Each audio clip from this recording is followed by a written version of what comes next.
Hello, good day po sa ating lahat. Okay, meron po tayong hawak dito na isang Lancer 4G13 o 4G15. Okay, para na 13 or 15. Ito po ay padala ni Sunday Villamento. Okay. Sunday Villamento ng Anopol Banban. Okay. Pantantalak po siguro to. Okay. Ayan po, at itong pinadala ni Kuya Sunday, nawasak yung niya, yung inner cap. Para dito to eh. Pag nilagay po ito, sigurado magkakaroon ito ng siwang dahil ito po yung spacer. Paano ba ito? Wala lang. Umasak. Wala, hindi ko na makikita yung direction niya. Ito, ganito. Ayan mo natin. Importante ma-diagnose natin siya. Ito yung kanyang takip. Okay. Ngayon, titignan ko yung ibang distributor namin doon. Kung may makikita po tayong inner cap na protection po kasi yun eh. Kung hindi po kulay dilaw, kulay black. Okay. Ngayon, itong rotor niya may pingas din. Ayan. May back. Siyempre po dapat i-checkin po natin bago natin trabaho. May basag din po yung kanyang rotor. Yun, may crack din kung nilalabas. Pero kahit ganyan yan, kung buo naman siya, labas natin.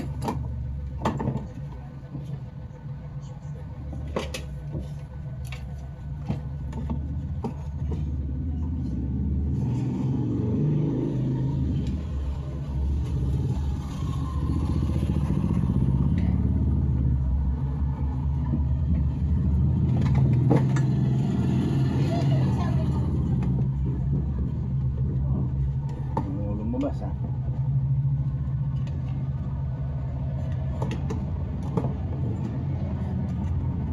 Paglabas po natin ng rotor niya, dadiagnose na po natin ito. Tingnan natin kung ano yung problema niya. Sana makikita naman natin ang naging busted nito. Okay. Higpit nito, dali lang ilabas nito ha. Hindi niya siguro ng glue. Ito.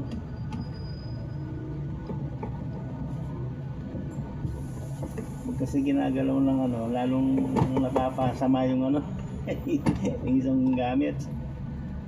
Pag ang gumagalaw hindi alam.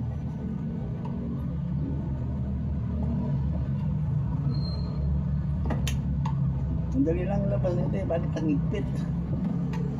Pag nabasag pa to yari.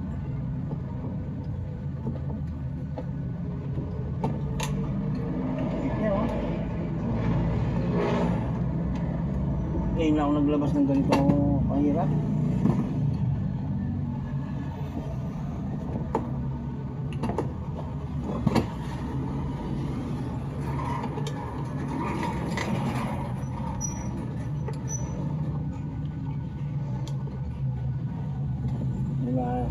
Mula natin sa pakonti-konti sa tiyaga, lalabas din to.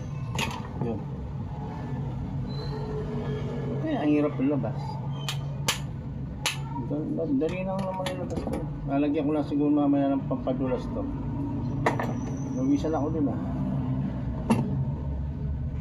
Okay, ngayon ay dadiagnose na po natin. Bakit meron siyang suppressor? Ano ba to? Contact point? Talaga oh. Tatanggalin po natin to, hindi kasama to. Ito po mga ganito, hindi dapat nilalagay. Sa mo itatap ito, wala naman. Diba? Wala namang connection to eh.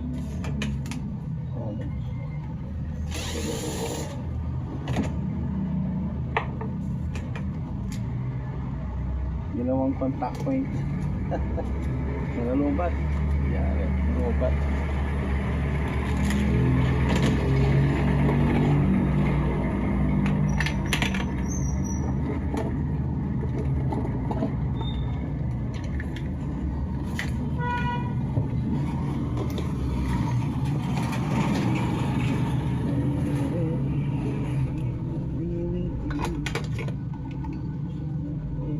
Waiting for you.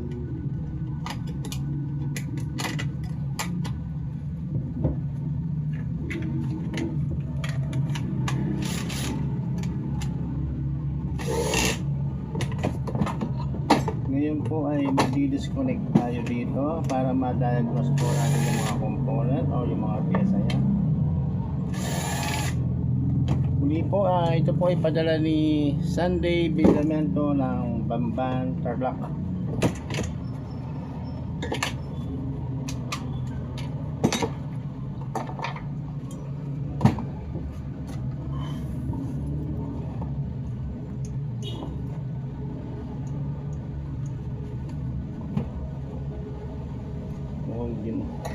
Ang ginalaw na rin ito.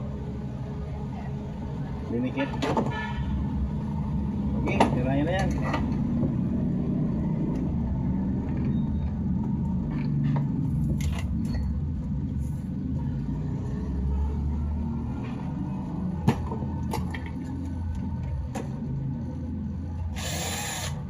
Kailangan po natin i-disconnect lahat yung mga component para matumbok natin kung alin ang may problema, kung ako ang may problema o yung pyesa.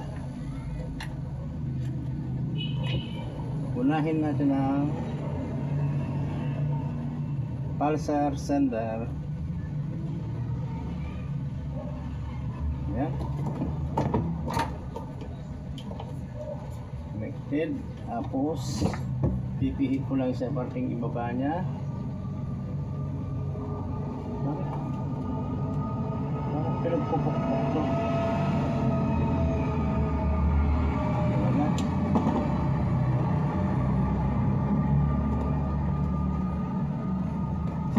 BDIY. Kumustahin natin mga pyesa niya ha. Pag ito lahat na disgrasya, yari. Para yung bubili ng buo dito. Okay. Power on. Dito po yung tingin. Tama ba? Ay hindi. Naligaw ako. Dito pala tayo sa Mitsubishi. Nalito ako sila. Dito pala tayo mag-connect. Okay. Power on. Pihit.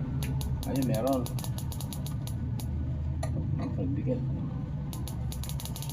Meron po siya 1, 3, 4, 2 1, 3, 4, 2 active po ang kanyang pulsar sender. Okay, walang problema yan. Ngayon, di pa po tayo sa ICM. Lipat din natin itong collector sa Mitsubishi pa rin dahil check naman natin itong kanyang ICM na J153 banana type o C type.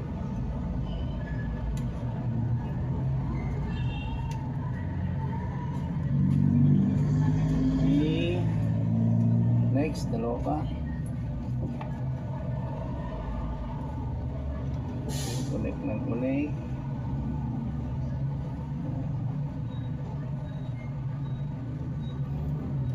Muli po pala, may sasabihin lang tayo.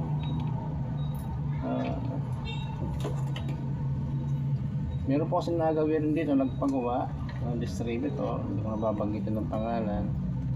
Sabi daw nung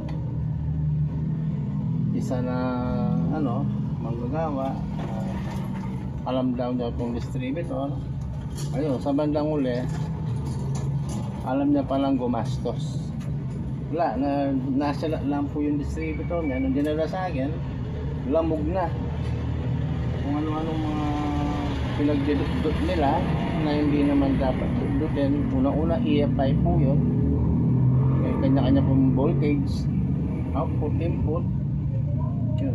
Imbes na sa tingin ko kasi ano lang yung problema napakasimple pero lumala. Sila lang. Okay, dito tayo. Check natin itong C-type nya na J153. Dito tingin. Power on. Start. Digital na pong RPM natin. Play. Meron.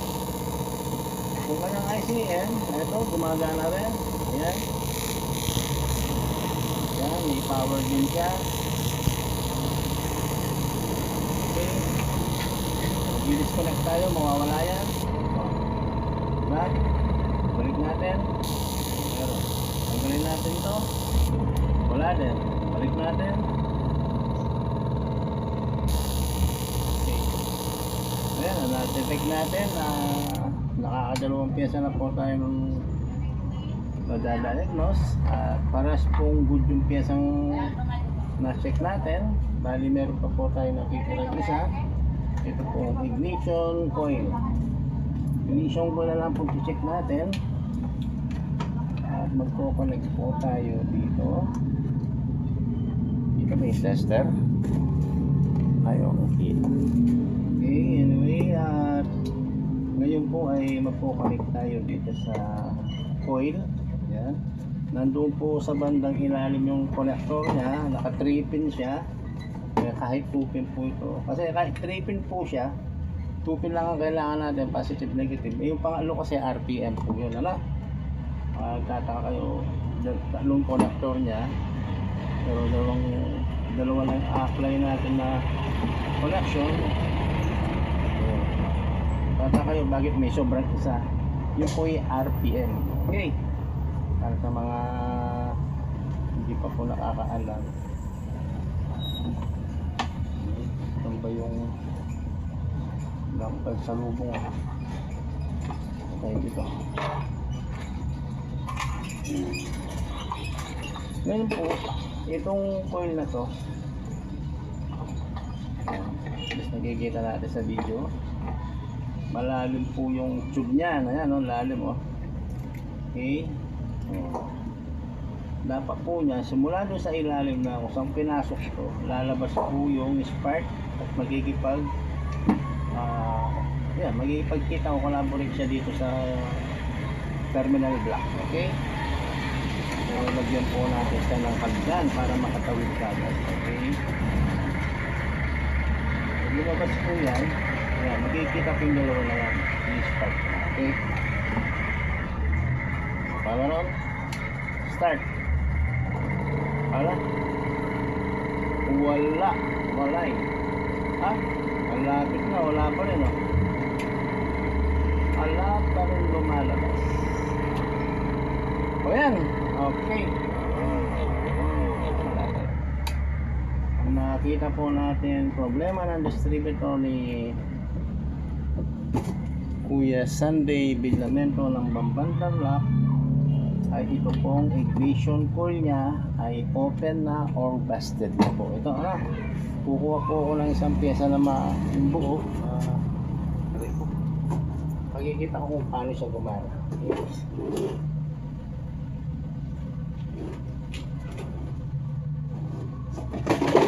Lag na, bihira ka na, muntik na kami binagsak. Bigat kasi na mga pyesa. Okay. Ako.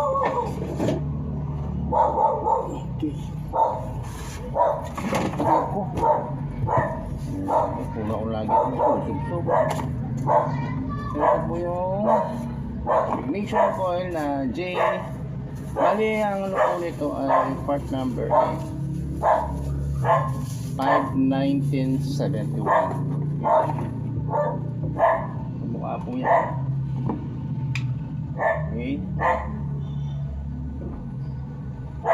Gaganahin po natin ito. Connect po tayo tulad nung kanina. Yung sa dulo. Saka po yung sa dulo. Parehas silang dulo. Okay. Tapos lalagyan po natin siya ng hagdan. Pamukha po kanina, yun, lalagay ko lang ganun para makalabas. So, ganyan po, dito naman testingin natin kung ito ay gumagana din ba. Okay, power on. Okay, start. Yun po, nakita nyo may lumalabas na, diba? Nagipagkita siya dun sa kulay black. Okay, ngayon po itong sa inyo na to, wala po tayong nakikita ng spark kung ano man, kahit patakmal lang. Okay, ibig sabihin malinaw po na diagnose natin, na-diagnose po natin ay busted po ang kanyang ignition coil. Okay, medyo dito po tayo magtatagal. Alis ng diagnose natin ay i-dismantle po lahat sila. Ayun, pagkaalasin ko para mailabas ko lang muna. Okay, cut muna natin ang video dahil hahaba ko, ilalabas ko kasi ito. Okay, pause muna yung video. Okay, ipapakita lang po sa ako sa inyo. Total na baklas ko na po yung dito sa taas. Ngayon gagawin na sana ako dito sa ilalim, dito sa may butterfly nya.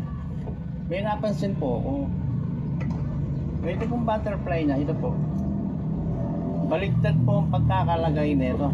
Okay, yan. Dahil kakatanggalin ko na sana yan, napansin ko baligtad kasi yung pong guide po nito andun po siya, oh. Ayun, oh, napunta po sa loob. Dapat po siyang nakapwesto dito, bumaligtad po siya. Ngayon, okay, kaalasin ko siya. Pause ko muna, pause. Okay, retain po tayo. Okay. Ngayon, natanggal ko na po yung kanyang pin lock. Ito. Ganito, baka mawala. Ayun. Alasin na natin. Ayan. Ito po yung sinasabi ko sa inyong baligtad siya. Ito. Ayan. Pero kung paano ko po siya tinanggal ngayon, ganyan din po sa ibabalik ko. Papakita ko lang po sa inyo kung paano po talagang tamang posisyon niya. Nakaganyan po yan. Ayun, oh, kita nyo yung guide niya, oh. Ano, oh. Ganyan po talagang pagkakapesto talaga ng original yan. Ayun, oh. Dahil meron po siyang point doon. Ayun, may dot siya dito, oh. Kaya po may dot yan para pag kinalas po natin. Kaya naglagay din po ako ng dot. Ito. Kasi kanina baligtad po yan, oh. Hindi mo makikita yung dot. Kaya naglagay ako dito dahil nakita kasi may guhit pa rin siya nakikitang guide. Yan, may guhit siya dito. Dito wala, oh. Kung makikita po nyo, dito diretso siya, dito parang pa-curve. Yan, oh. Yan, dito yung guide talaga yan. Ang ano lang, ang napansin ko, baligtad lang siya. Ngayon, kung paano ko sa kinalas, ganyan din ko rin kung ibabalik. Ngayon, may kwento po tayo. May nagginawa na akong ganito. Nakaganyan din po yung posisyon. Siyempre, hindi mo na ako make. Nung tapos na siya, ibinalik ko siya sa original. Nagtaka po ako bakit hindi siya gumana sa tamang posisyon. Nahirapan po ako nun kasi hindi ko alam anong problema niya. Lahat ng component ng maayos, ayaw talagang gumana. Naalala ko dito nga, itong huli. Nung binalik ko siya, ginalas ko siya, tapos nung binaligtad ko siya, dinak ko na. Yung sinagpaksa ko, siya gumana. Doon ako nagulat, eh. Ito ay kwentong matagal na po to dahil 2012 pa po ako nag-start ng ganito. Naalala ko lang, minsan lang po nangyari sa akin to. Pangalawa po ito. Sa nakita kong baligtad din. Kaya nakita kong baligtad, dapat baligtad ko rin ibabalik. Hindi ko siya ipipesto doon sa original niyang posisyon. Yan, dapat ganyan ko rin siya isa sa uli yan. Baka hindi na lang po gumana, masisi na naman. Ayun po, kwento lang po mga dating pong ginawa. Pangalawang beses po to, pero Pag ganyan nakikita ko, nakukwento ko lang, pero kung ano yung nakikita ko, binabalik ko na lang siya. Hindi ko na inaano ba, pinipresto pa sa tamang posisyon. Para wala nang issue. Yung nabanggit ko po na yun, ay kwento lang na mga nakalipas. Ang dami ko lang tinabahong ganito. Pangalawa pa lang ito. Nauulit na naman, pero ayoko lang maulit pa na ganun ang mangyayari ulit. Okay. Tanggalin na natin itong coil niya. Uy, bet na naman. Uy ko, haray. Tumagos. Ayan ko na yung video. Ano yung pantulak ko.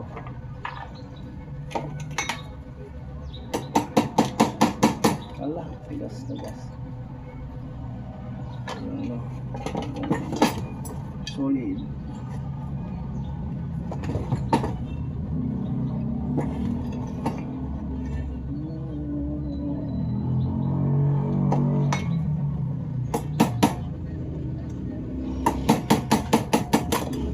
Wala.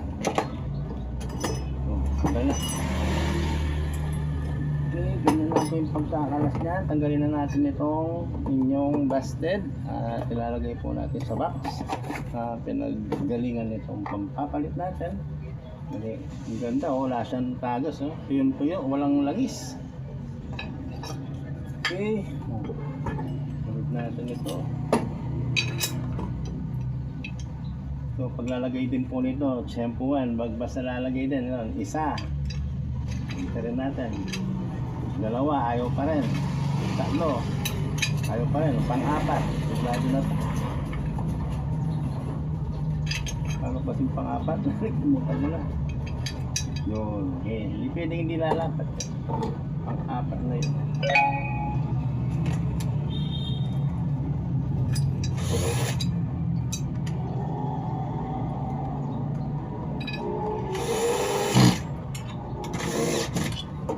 Alright.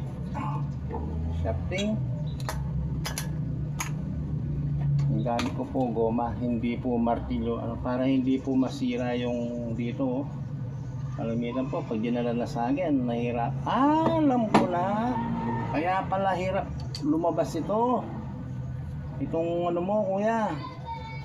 Pinukpok na. Yun, tama ako. Minartilyo na, lapad na, Kaya pala hirap tayong maglabas dito. Okay, yan, alis na naman nyo rin. Hindi po gumagamit ng martilyo kasi goma dapat. Ngayon, para magdire-diretso pong pagbaon natin dito, kaya pala nabasag. Okay, magka-grind po tayo. Kakalkasin ko lang yung mga lumapad sa alam nyo na, para magalisang pumasok. Pause muna. Okay, alis na grinder ko na po yung mga yung tawag na yung martilyo niya kasi metal to metal talaga. Ngayon, dahil na-grinder ko na yung mga dulo-dulo niya, subukan natin kung papasok siya ng maganda. Madali na kasi pumasok to. Yun lang napansin natin, pinagpupukpok pala. Tingnan natin, madali na pumasok to. Diba? Madali, diba?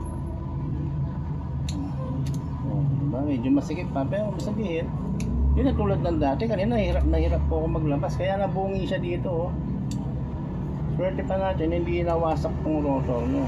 Diba? Ito lang. Ayan, alis, nasolve na naman yung isang problema. Yung sinasabi ko, pag ginalaw lang iba, hindi na lang alam mo na yung mga stiro technique kung paano pagkalas. Ganyan talaga mangyayari. Okay, haba talaga yung video natin. Bigyan na natin to, shafting, hammer rubber natin. Natin, baka sumobra naman. Okay lang. Okay, ano yan, lagyan na natin itong butterfly tulad na sabi ko sa inyo kanina kung paano ko siya kinalas. Ganyan din itong ibabalik. Hindi ko na ibabalik sa tamang posisyon niya. Baliktad talaga. Ayan pa lang talaga yung tamang position, no? O, di ba? Pero hindi ko po susundin yan. Baka mamulit na naman. Kung kailan baligtad siya, doon siya gagana. Pag nasa normal, hindi. Ay, oh, doon ako nagulat. Bihirang ano yun, distributor yun. Pag baligtad, gagana. Position ayaw, bihira.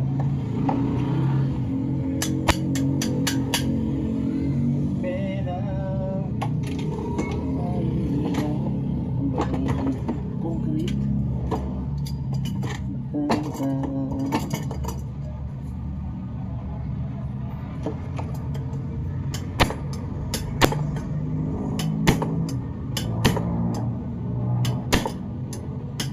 Alright. Okay, swak pa na. Swak pa. Okay. Ayan po. At napalitan na natin yung kanyang ignition coil. At bukan na natin. Sabay. Connector wire natin. Okay. Yan. Isa pa. Yan. Hindi po natin siya lalagyan ng ano pagdan o yung tagasalubong. Yan. Yan natin. Dahil sa lalim yan, dapat makakalabas ka mag-isa. Kanina may hagdan na, wala pa lumalabas. So, palaron, start.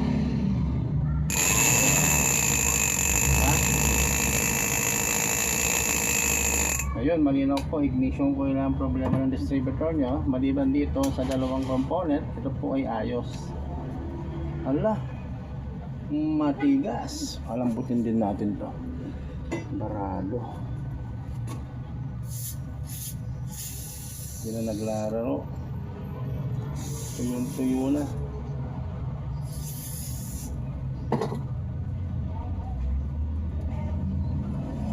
Yun, lumalaw. Yun, lumalaw na. Ayan. Okay. Ang daming na revive na maliliit na problema niya. Rotor, tapos ito pang kanyang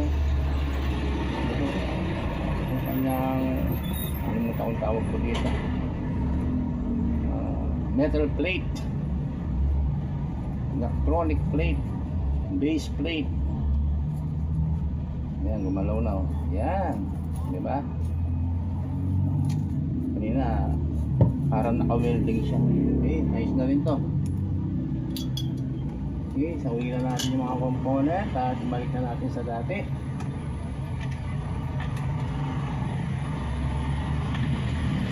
Yung pong video na mapapanood po natin, ito ay mga tunay, wala pong daya or ano yan, magic tunay po ito.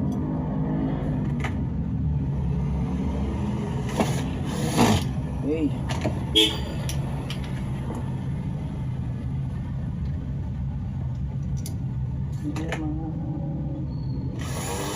Okay.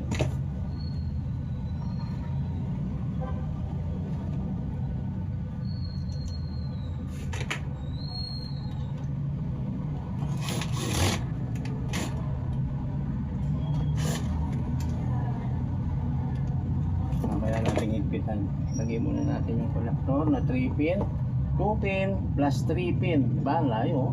Dalawa saka tatlo. Okay. Oh, lobat na yung solar ko. Tumutulog.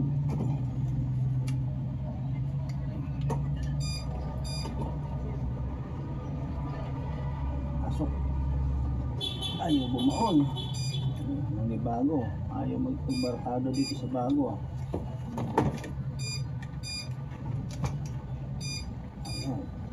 Ayaw. Ano nangyari ako dito? Hindi ako nakalapat. Bukas natin pakpatin. Yun. Bago pa kasi. Bagong suot yung chinelas. Lobat kung ito, solar transfer. ATS, motor traffic, auto transfer, switch. Yan. ATS na. Gabi na kasi na ng harvest. Tayong umikot. Tumakama ko ito.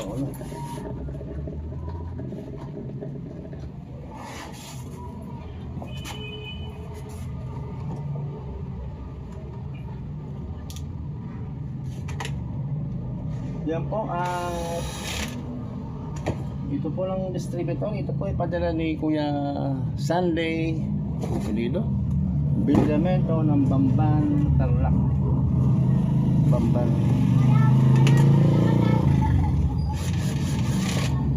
Yan. Okay, una po siya.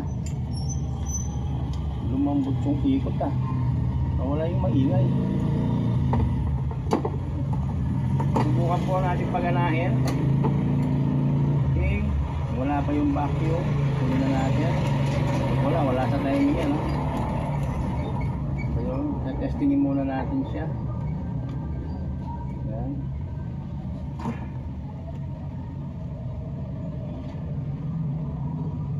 Alright, connect na po tayo.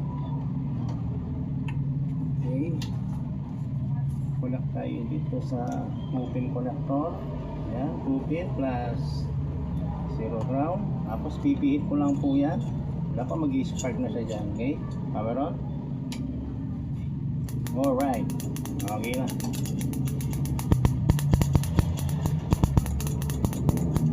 Ayan po, isa lang pong distributor na Lancer 4G13 na carb type. Okay, from Bamban, Tarlac. Okay,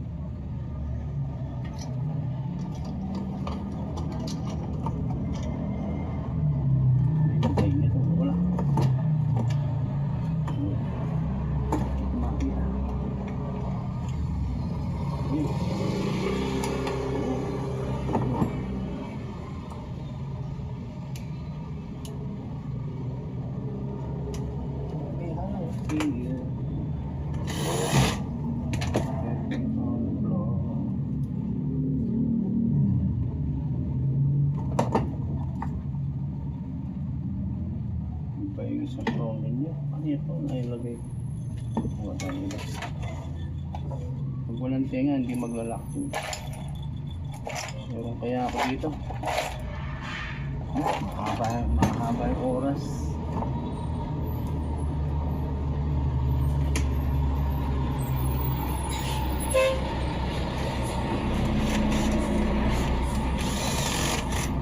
Okay, yan po. Problema lang natin yung kung kanyang inner cap protector dito po, wala, basag. Yan, ganyan po atin. Yan, ganyan ang posisyon niya. Yan. Yan po.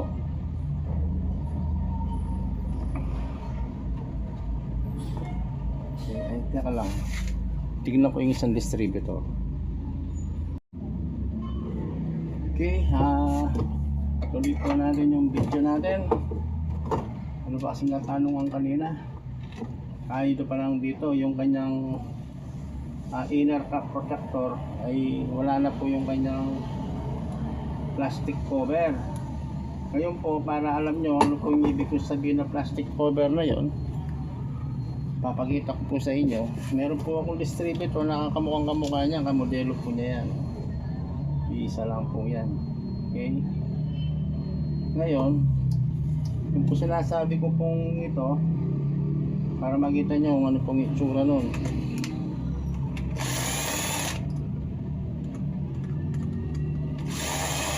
Yan. Ayan, no? Ayan po siya. Kasi yung kay Boss Sunday po, kung kanya Matimano, naka-rotor po siya, oh. Ganyan po yung isang ganyan. Yung pong yellow inner protector cap po niya, basag na yung sa kanya, alala. Natira po yung kanyang goma. Yun. Ganyan po yan. Yung position yan. Yan, o. Diba?